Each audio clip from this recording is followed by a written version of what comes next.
Tokyo Game Show, il n'y a pas que des stands japonais, mais ça représente la majorité des éditeurs présents. Il y a aussi des stands étrangers comme Behemoth, et on va aller voir ça tout de suite. Donc Behemoth, il est surtout connu pour leur jeu Castle Crasher sur l'Xbox Live Arcade. Et là, il présente visiblement un nouveau jeu qui s'appelle Battle Block Theater. Donc c'est toujours avec graphisme très coloré, très simpliste, mais généralement ils font des jeux qui sont vraiment super à jouer à plusieurs, super dynamiques, etc. C'est sûr qu'il y a moins de queue que sur les autres stands, mais bon, les gens ont l'air de s'amuser quand même. It's really great. It almost seems like there's more people here this year than last year.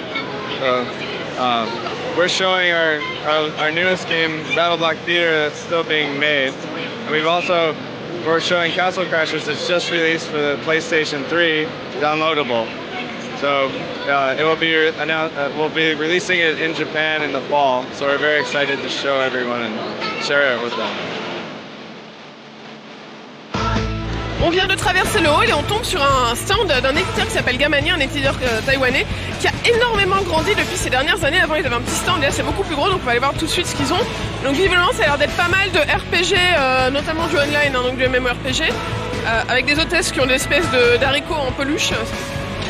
Ah, alors là pour une fois ça... Donc c'est du online encore, mais ça a pas l'air d'être un RPG, hein, quoique. Un jeu à mission, ça ressemble un petit peu à justement à ce qu'on a vu tout à l'heure, à du BMOS niveau graphique, et avec du cel shading assez sympathique.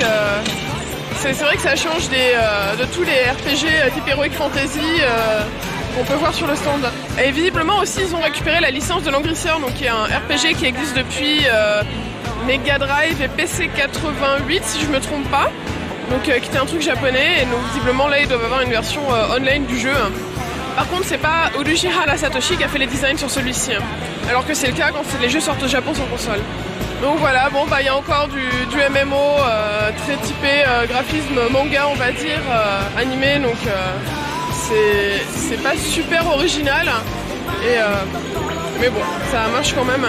À savoir que par exemple au Japon, les jeux type World of Warcraft ça marche pas vraiment, ils sont beaucoup plus jeux coréens type Lineage ou Ragnarok Online. Bon, il y a du monde, mais quand même vachement moins que devant chez Konami ou chez Capcom par exemple, hein. Ça, faut relativiser. Hein. やっぱり台湾の方がオンラインゲームはちょっと進んでるんですね。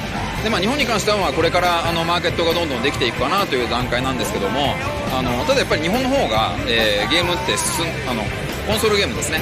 もちろんプレイステーションとか PSP、 あと任天堂さんのハードを含めて、昔から歴史がありますんで、そういったゲームをガマニアを通じてですね、最近日本のゲームをオンラインゲーム化してそれをグローバル展開するといったところにもガマニア力を入れているところです。 Comme vous pouvez le voir, il y a des idoles qui sont arrivés sur scène et du coup il y a vachement plus de monde sur le stand. Voilà, donc il y a aussi des stands business, donc avec la Corée là-bas, ici on a la Hollande qui présente ses jeux, ses écoles. Juste à côté on a le Québec, donc qui présente surtout, voilà, en général c'est des écoles. Et là-bas on a la Chine. Et comme vous pouvez le voir, c'est des stands où il n'y a absolument personne. Alors on va aller chez Ubi qui est un petit peu plus loin. Alors les japonais, si vous leur dites Ubisoft ou Ubi, ils comprennent pas du tout. Faut leur dire UBI, parce qu'au Japon, Ubi ça se prononce Ubi, enfin ils appellent ça UBI. Donc on arrive chez UBI.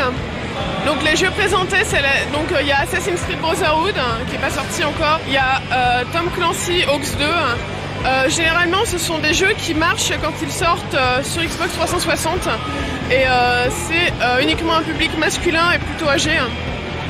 Donc c'est vrai qu'il n'y a pas vraiment... Vous voyez, il n'y a même pas de queue en fait pour essayer les jeux. Alors que normalement, sur tous les stands, pour essayer le moindre jeu, il y a des barrières, et il y a quelqu'un qui vous dit... Enfin, il y a un panneau qui vous dit qu'il faut faire 15, 20, des fois c'est 180 minutes de queue. Là, il n'y a rien, il suffit d'arriver et prendre les manettes. Voilà. Ah bah si, j'ai mal parlé. Je dis qu'il n'y a personne qui pour faire la queue, s'il y a quand même des gens qui font la queue. C'est pour Assassin's Creed. Voilà, en fait ça prend du temps parce qu'ils vérifient l'identité des gens à l'entrée pour avoir 18 ans. アサシンクリードシリーズがヒットしましておかげさまでそこから UBI ソフトというのも徐々に浸透していきまして、去年今年のブースを持たせていただきまして今年はすごく盛況で日本の方方々にも快く受け入れられてるんじゃないかなと思います。 Bon, bah, visiblement, on a rencontré un spectateur de Nolef qui a un superbe t-shirt Super Play. Alors, qu'est-ce que tu fais au TGS? Qu'est-ce que tu fais au Japon? Alors qu'est-ce que je fais au TGS? Je suis venu pour la première fois là cette année. Alors je viens juste d'arriver, donc je viens de voir un live de Michael Jackson interprété par un catcheur. Donc c'est assez sublime, donc je trouve ça assez déroutant, mais je vais découvrir.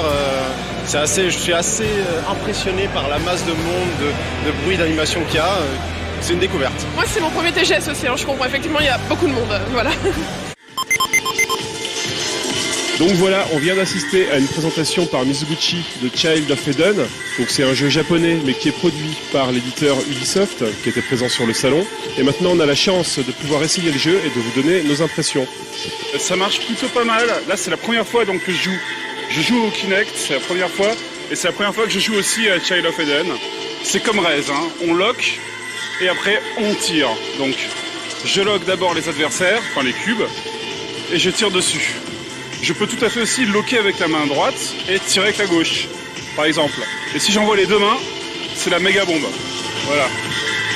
Donc, et je peux changer d'arme en claquant des mains. Donc après, voilà, donc tout se joue comme ça. Voilà, c'est hyper psychédélique, c'est hyper beau. Voilà, là je suis dans un monde, dans un univers assez trippant, assez mystique. Donc Mizuguchi nous propose même de danser en jouant, voilà, de se laisser aller dans le rythme. Donc pourquoi pas. Voilà, je vais essayer d'avoir les blocs rouges. Il faut que je purifie tous les cubes. Hop, allez, je change un peu d'arme. Allez, la mitraillette. Alors oui, je dis la mitraillette, mais c'est un jeu très peace and love. Hein. On ne détruit rien, on purifie en fait. Voilà, je plane au-dessus de la planète. Oh là là, il y a la chanteuse de Genki Rockets qui fait des apparitions telle une déesse cosmique. Hop, c'est la folie. Avec la même robe que dans le clip Starline. Voilà, je vais essayer de terminer le niveau, là je continue, voilà c'est fini. Et voilà, la démo est terminée. J'ai terminé le niveau. Très très bien. C'est très classe.